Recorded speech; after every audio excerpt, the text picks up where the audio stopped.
semua, Assalamualaikum. Kembali lagi kita ke dalam Pocket Suara di mana kita akan membincangkan isu-isu yang kita ada dalam media, dan untuk episod kali ini kita akan membincangkan tentang media bias dan juga ethics. So, kita kenalkan seorang-seorang. Sila perkenalkan diri masing-masing. Okay, Assalamualaikum. Hai, nama saya Adib Rashidi. Hai, saya Syazrul Hakim. Bismillahirrahmanirrahim. Assalamualaikum. Nama saya Muhammad Syarul Furqan. Dan saya sebenarnya tak kenalkan diri saya lagi sebenarnya. Nama saya Amzari. Okeylah, kita terus ke soalan pertama, okey ke? Baik. Semua dah sedia ke? Boleh. Okay. Sedia. Sedia kot. Saya selaku budak-budak media dan future mass commerce, saya bersedia. Ya, betul. Jadi korang semua mass commerce kan ni? Ya, kami semua daripada Fakulti Komunikasi dan Pengajian Media, dan kita semua daripada broadcasting lah. Kan? Oh, kita sama kelas. Kita sama kelas. Jangan act macam orang lain sangat. Awak jangan macam tak kenal-kenal. Kita dah beberapa semester dari diploma lagi. Ada topik ni je. Untuk first question lah, berkenaan tentang media bias and ethics. Korang rasa dalam dunia pula, korang rasa dalam dunia ni wujud ke media bias dalam kalangan masyarakat kita? Khususnya dekat Malaysia kan. Dia khususnya kat Malaysia, tapi in case korang ada globally punya ni pun okey je, tak kisah. International. Saya rasa Syazul boleh start dulu kot. Saya rasa itu ada yang bagus tadi. Jadi saya rasa pada pendapat saya adalah of course kat mana-mana kan media bias ni. Macam kat Malaysia pun tak lari tentang media bias. Lebih-lebih lagi tentang media bias di dalam dunia politik lah. Okay. Antara yang jelasnya kita boleh tengok media seperti Harakah yang daripada parti politik yang tertentu, dan juga even media-media besar pun ada juga yang tertakluk atau terikat dengan satu parti politik yang tertentu. Jadi memang tak lari, memang ada lah di kalangan masyarakat kita, apatah lagi kat dunia luar. Macam kat Amerika kita asyik tahu yang diorang salurkan berita tentang Israel je kan, tanpa Dia nak tunjukkan kehebatan. Yeah. Dia nak, orang kata nak manipulasi lah. Ya, manipulasi propaganda. Betul. So bila dia support that one person, sebab apa? Sebab kerajaan dia support. So media pun dia pun support lah. Media bias ni kebanyakannya pasal propaganda yang dia nak sampaikan lah kepada masyarakat kan. Nak disemit, orang kata satu image yang berat sebelah. Begitu juga macam kita waktu awal-awal perang dunia dulu. Propaganda, the word propaganda daripada dulu kan, daripada sejarah kita belajar kan, daripada China kan. Orang buat propaganda Asia untuk Asia, Asia untuk Asia. Sampai sekarang ada. Cina ke Jepun? China ke Jepun? China ke Jepun? China ke Jepun? Jepun tuan-tuan dan puan-puan. Saya tarik balik statement saya China. Satu moderator bagus. Jadi nampaknya Jepun moderator yang peka. Moderator yang peka. Ini yang kita mahukan. Jadi Jepun tuan-tuan dan puan-puan, Asia untuk Asia. Itulah pada saya adalah sampai sekarang kan media bias tu. Tapi salah satunya antara media bias yang ada kat Malaysia ni sebab kita ni orang kata hidup berbilang kaum kan. Kita ada Cina, kita ada Melayu, kita ada Iban, kita ada kadazan dusun, macam-macam. Tapi saya ada banyak. Kita ada multicultural lah. Tapi saya ada tertarik lah dulu. Kalau korang ada teringat lah, ada satu, saya tak ingat surat khabar mana, tapi dia ada cakap pasal orang kata beli arak dan mabuk. Tapi dalam gambar tu dia portray, dia tunjukkan gambar India sedang beli air. So kat situ kita boleh nampak lah media bias tu sendiri kan. Dahsyatnya. Lepas tu dia agak ekstrim lah. Dia macam nak chop yang India ni minum kaki minum sesuatu kaum je lah. Sesuatu kaum. Dia macam dia tak tujukan. Sebab ada je orang Melayu minum arak, ada India minum arak, ada Cina minum arak kan. So tapi bila dia buat macam tu, dia orang kata sensitivity kaum tu dia tak jagalah. Dia tak nak sebut lah mana satu orang kata surat khabar yang buat kan. Tapi dia dah buat permohonan maaf, dia dah tarik balik. Kalau kita cari pun kat Google dah tak ada dah benda tu kan.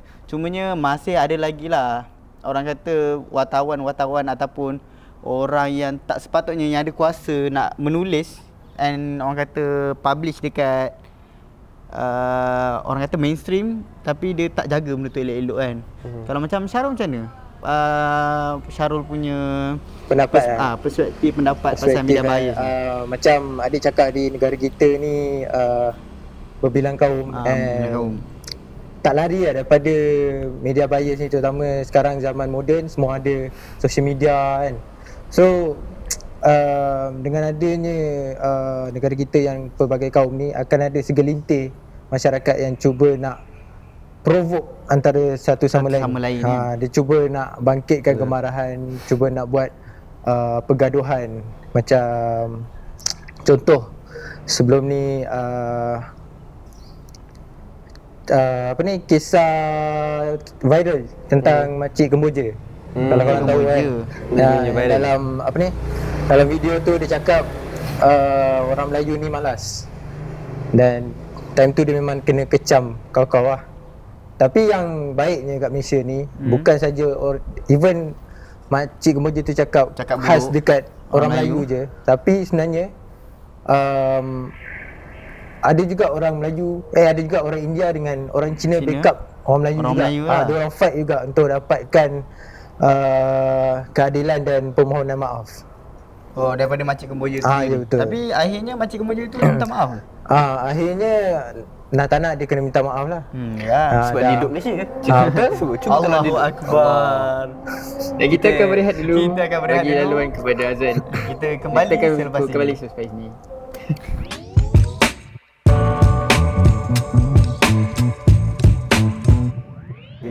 Kembali kita dalam poket suara. Tadi kita dah sambung dari mana tadi? Daripada Syarul. Syarul cerita tentang tanggapan dia pasal media bias dengan etika kan. Ada lagi ya? Dalam masyarakat. Untuk sekarang tu je. Ada yang nak sambung ke? Ada kot. Tadi saya dah Okay, sebenarnya macam tadi saya cerita pasal masyarakat kan. Tapi sekarang kita ubah pula ke media sosial pula. media sosial. Boleh. Tapi dia tak bagi dia Okay. Saya nak tak bagi pandangan saya. Boleh. Pandangan saya. Silakan Anzari. So macam kalau kita tahu media bias ni sebenarnya memang dah ada lama lah dalam dunia ni. Dan sebenarnya dia bukan start daripada media aje. Dia lama lah dia daripada orang kata traditional punya media yang kita ada surat khabar, kita ada radio. So sebabkan benda ni dah lama, so macam untuk saya bagi contoh yang senang dan mudah. Kalau anda semua tahulah, awak semua tahu kan, yang ada pelakon jangan gelak Tak boleh lah. Okey, ada pelakon. Panggil saya awak. Wow. Okey, teruskan. Ada satu movie ni James Bond 007. Dia tengah cari pelakon utama yang baru untuk menggantikan pelakon yang lama dia lah. Lepas tu ada salah seorang daripada pelakon ni yang bernama Idris Elba. Yes, yang dia nak ambil kulit hitam tu kan. Okey. Idris Elba dah dapat offer tu. Cuma Idris Elba tolak sebab dia katakan yang banyak orang kata dia tak sesuai untuk membawa watak James Bond. Sebabkan yelah macam kita tahu James Bond daripada movie yang lama-lama orang British, kulit putih, mata biru kan. Yes, betul. Tapi bawa Aston Martin hijau. Aston Martin hijau. Aston Martin biru pun ada. Okey. Tapi itulah, saya rasa benda tu pun sebabkan daripada orang dia efek dekat Idris Elba tu sendiri. Bias tu. Itulah pandangan saya. Jadi, so korang rasa kan netizen ni ialah punca utama ke terjadinya bias ni? Mungkin kita boleh start dengan Syarul. Bagi saya dia boleh jadi netizen, boleh jadi tak. Macam kalau contohnya kalau netizen ni medium bias ni, macam dia sebenarnya netizen tu sebenarnya dia tak ada etika. Dia tak sebenarnya dia tak belajar pun apa yang orang kata orang media ni belajar sendirilah. So dia tak boleh nak terapkanlah benda tu. Dia just palatau je. Dia maksudnya dia tak menyebarkan benda yang betul. Dia sebarkan benda yang salah untuk tarik attention orang lain, so dia akan jadi famous lah macam tu. Dia nak attention lah. Tapi itu bergantung kepada moral sendirilah kan. Kalau betul. Orang tu moral tinggi, dia belajar orang kata CTU, mungkin dia boleh terapkan lah benda tu kan. Cumanya ialah tak semua orang dia orang kata setiap orang berbeza lah. Setiap orang berbeza lah nilai moral dia. Ada kita tak boleh nak sapu rata lah semua orang. Kita tak boleh sapu rata lah. Jadi untuk yang lain pula macam mana? Syazrul? Pada saya apa netizen tadi? Sebabkan orang. Pada saya boleh jadi tak. Dia macam mana dia bila kita buat satu propaganda ataupun media bias, dia first person dia ialah orang yang tulis that message lah. Kita kalau bahasa komunikasi dia message lah. Kita deliver one message kan to mass media, to mass audience kan. So the first person ni ialah orang yang tulis ataupun orang yang sampaikan tu, which is the news itself lah. So kita bukan nak salahkan netizen yang baca benda tu sebab dia memang kerja dia dapat news je kan, daripada someone yang tahu, orang beritahu orang. Dan orang pun tahu. Dia pun tak ada power. Dia bukan orang kata the resource person kan. Ya, betul. Dia macam mana? Dia macam zaman sekarang kan. Kita still macam tu, which is one delivering to mass person. Kalau macam jadi kat mak ayah kita kan. Mak ayah kita, saya percaya lah kalau yang dah keluarga emas dah berumur tu, dia still lagi bertuhan kan, ataupun masih lagi tengok WhatsApp lah. Kalau tak WhatsApp, mesti newspaper, berita, Facebook. Mesej berantai. Kalau tak hantar mesej ni kat 10 orang, rezeki anda disekat. Forward too many times. Ada tulis kat atas tu. Dia macam tu lah. Dia bukan sebab orang yang dapat tu orang yang deliver the first message tu. Macam message tu lah, orang yang siapa yang tulis hantar message ini kepada 10 orang tu. That one person lah. Pada aku, kalau in terms of media kita yang beretika, which is media-media berita utama, Awani apa semua, sorry yang terpaksa sebut kan, tapi media-media yang official lah kan, kalau ada lagi bias, itu sebabkan dia kena bayar tu. Satu lagi kan yang pasal macam berita-berita, contohnya kita dapat dekat muka depan front page. Kebiasaannya diorang ni akan tulis tajuk yang lebih bias ataupun boleh memanipulasi orang lain supaya orang tu nampak buruk lah. Bukan, orang tu lebih tertarik nak baca benda tu. Ataupun lebih dikenali sebagai clickbait lah. Clickbait. Baik awak ngap. Betul lah. Lebih kurang macam tu lah. Dia nak tambah rating dia punya company kan. Betul. Tapi tu lah, netizen tu still memainkan peranan lah. Which is dia share kan. Dia percaya dia share. So, macam mana pendapat Adib? Apa soalan awak tadi mula saya lupa. Netizen ni jadi punca tak? Media bias ni. Netizen tu jadi punca. Awak boleh lupa soalan saya. Saya tak lupa. Saya rasa saya macam setuju juga dengan Syarul. Dia boleh jadi ya, boleh jadi tak. Saya tak tahu nak cakap apa. Sebab semua dah sapu dah. Sebab semua dah sapu. Tapi boleh jadi ya, boleh jadi tak. Boleh jadi Tapi ya, boleh jadi tak lah. Pada pendapat Adib lah, tak tahu kan. Mungkin Adib pengguna Facebook kan? Saya pengguna Facebook yang agak tegar lah. Sebab saya daripada sekolah rendah saya guna. Betul. Macam sekarang pun saya pakai juga marketplace. Tapi dalam Facebook Adib kan, banyak lagi mesej-mesej yang macam orang tua punya mesej. Ada jugalah. Contoh macam kita ada satu platform macam awak kata tadi, macam apa? Harakah Daily kan. Ada satu lagi macam saya tak tahulah orang mana yang buat, dia tak beretika, dia buat Harakat Daily. Dia ubah, ada T belakang tu, Harakat Daily, di mana dia macam dia memfitnah ada certain politician. Contoh macam hari tu ada kes pasal Badru Bhatia. Dia tak cakap benda tu, tapi Harakat Daily tu dia post dekat Facebook, kata yang dia sokong yada-yada, orang kata bertentangan lah dengan apa dia cakap. Sebab kita kat dalam dunia moden ni, kita kan ada macam jurnalis. Lepas tu kita ada apa yang kita ada belajar hari tu? Broadcasting. Bukan. Kita boleh buka slide balik lah. Tapi lebih kurang lah. Dia macam orang kata kan jurnalis tu kan ada macam-macam. Lepas tu ini saya tak ingat lah terms tu apa kan. Tapi saya tahu dia ni pernah jadi broadcast journalist lah. Tak apa, itu kita ketepikan dulu. Cuma macam netizen journalist ke apa saya tak ingat lah. Ada macam ada orang kata nama macam tu yang buat benda-benda macam tu. So saya rasa benda tu tak sepatutnya. Sebab itu pun orang kata di kalangan netizen juga yang akan membuat benda macam tu kan. So bila dia buat macam tu, orang baca, orang tak selidik elok-elok, dia boleh jadi orang kata media bias dekat audience yang baca dan dia tak selidik. Dia influence tanpa dia senang cerita orang kata boleh influence orang-orang bodoh lah. Betul. So kalau macam untuk saya pula lah kan, bagi saya netizen ni bukanlah salah satu punca utama seperti yang Syaz cakap tadi, yang sebenarnya orang yang menyebarkan mesej itu ataupun maklumat itu, itulah punca utama dia yang menyebabkan media bias ni seperti yang kita tahu, seperti yang kita semua belajar, Okey. seperti yang kita semua belajar, media can shape the people. Betul. BBC punya ni lah. Yes. Tagline.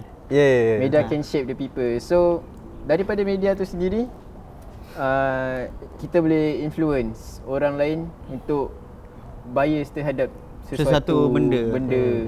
So kalau macam satu media kat Malaysia ni dia bias terhadap satu benda ni, so dia akan shape the people yang dekat Malaysia ni untuk melihat satu benda dalam perspektif satu benda je lah. Kalau dia kata Israel bagus je dekat media Malaysia ni cakap Israel bagus je, so orang Malaysia semua ingat ni lah. Orang akan ingat terpengaruh lah. senang terpengaruh lah orang. Walaupun benda ingat. tu tak betul ataupun tak betul lah senang cerita. Okey, kita semua sedia maklum yang berita palsu is one of the challenge yang ada dalam social media sekarang lah. Jadi untuk pendapat korang semua, apakah impact penyebaran berita palsu ni dekat kalangan masyarakat kita sekarang? Masyarakat okey lah, saya start dululah kan. Awak start dulu. Silakan. Sebab saya rasa saya paling YB kat sini. Nampak awak berilmiah ha. Paling berilmiah. So pada saya ada lebih kurang 3 lah yang saya boleh fikir sekarang ni. Yang pertama, orang kata dia boleh menjejaskan ketenteraman awam. Yang kedua, dari segi dia boleh mengelirkan masyarakat, and last sekali pada saya dia boleh mempengaruhi pemikiran manusia. Itu sendiri lah tentang fake news kan. Sebab kalau kita cakap pasal orang kata mempengaruhi cara orang berfikir. Contoh kalau dia asyik dapat berita palsu, contoh pasal yang contoh mak ayah kan. Contoh orang tua, paling senang kita cakap orang tua lah. Bila dapat berita palsu dekat WhatsApp, contoh Pokemon bermasuk aku sayang Yahudi. Contohlah dulu kan. Ya. So tak kalau Ada. kalau macam dia dapat benda tu hari-hari kan. And then dia tak tahu di sebalik nama sebenar Pokemon tu, bila dia bercakap dengan orang, tak ke dia akan orang kata mempengaruhi pemikiran dia, and orang kata dia akan cuba mencantas lah, bagi tahu orang lain. Dia dah boleh nampak kat situ dia mempengaruhi pemikiran seseorang tu. Bila dia bagi tahu orang lain, and then orang lain cakap benda lain, setengah people orang kata tend to nak fight benda tu walaupun dia tak tahu dia betul ataupun salah. Dia tak mengkaji benda tu lebih dalam kan. And satu lagi pasal orang kata ketenteraman awam kan. Bila kita cakap pasal berita palsu ni, contoh berita palsu tentang orang kata kapal terbang Rusia, contohlah ni contoh je kapal terbang Rusia lalu dekat ruang udara Malaysia.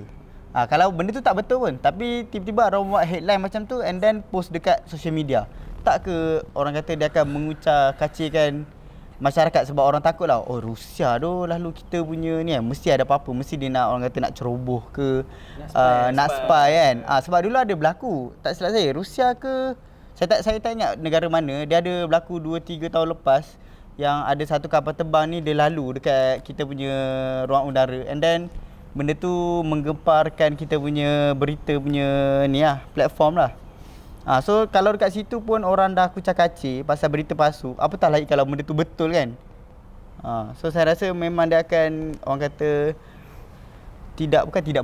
tidak menstabilkan keharmonian negara lah. Tu antara salah satunya. Kalau macam Syarul macam mana? Kalau bagi saya satu je lah, akan menyebabkan pergaduhan antara kaum. Jangan gelak. Itu point dia. Janganlah gelak. Bagi saya dia boleh menyebabkan pergaduhan antara masyarakat.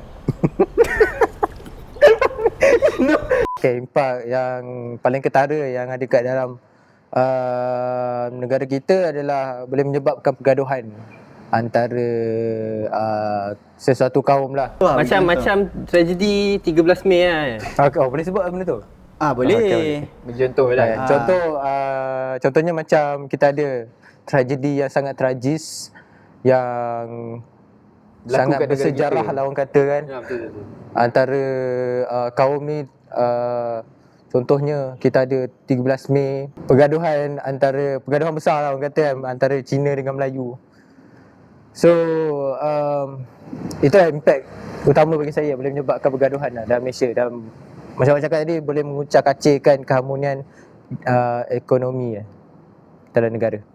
dia selain jadinya pergaduhan tu, dia kalau dari berita palsu ni juga, dia boleh juga jadi, dia akan create satu bias juga terhadap sesuatu pihak secara tiba-tiba.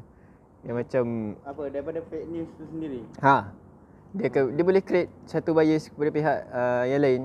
Kalau macam dia cakap, kita ambil dari contoh dia yang pergaduhan antara kaum, so boleh jadi juga macam tiba-tiba kaum ni lagi baik, tiba-tiba kaum ni lagi baik. Dia akan, bila dah ada bias tu, dan benda tu boleh buat jadi pergaduhan pula selepas itu.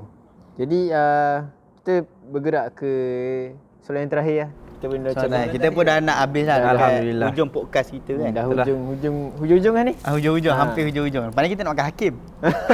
Dah makan tadi? Saya belum. Okey, pada pandangan korang lah, apa solusi yang apa solusi Kita boleh untuk conclude kan. Kita boleh garapkan. Tak, bukan. Terapkan. Sebab bagi aku cakap Okey. Okey, pada pandangan korang, apa solusi yang kita boleh guna untuk bukan mengekang, macam mengurangkan Membendung. bias ni. Mengurangkan Bias ni daripada berleluasa lah.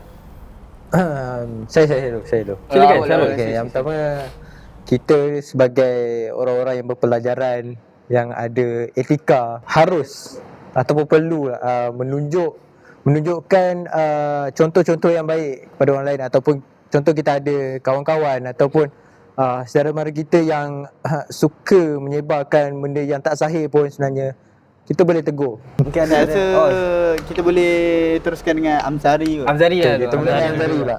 Kita tanya balik apa tadi solusi untuk membendung lah. Saya rasa saya bersetuju dengan Syarul punya pendapat tadi. Terima kasih. Di mana sama-sama.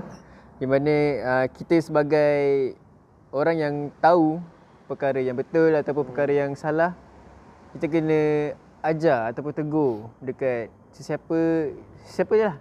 Di mana untuk memberitahu bahawa perkara ini sebenarnya tak patut macam ni, perlu macam ni. Jadi kita dapat mengurangkanlah bias dalam diri kita dan juga orang sekeliling kita juga. Jadi itu dari pandangan saya lah. Kalau untuk awak macam mana, Syazrul? Pada saya solusi dia, kalau dari segi penerimaan berita atau news tu, kita ajarlah macam mana nak tahu, macam nak detect fake news ke tak benda lah tu, ataupun berfungsi tak sebenarnya news tu untuk kita. Kadang-kadang macam kita dapat fake news pun benda-benda yang tak memberi kesan kepada kita pun.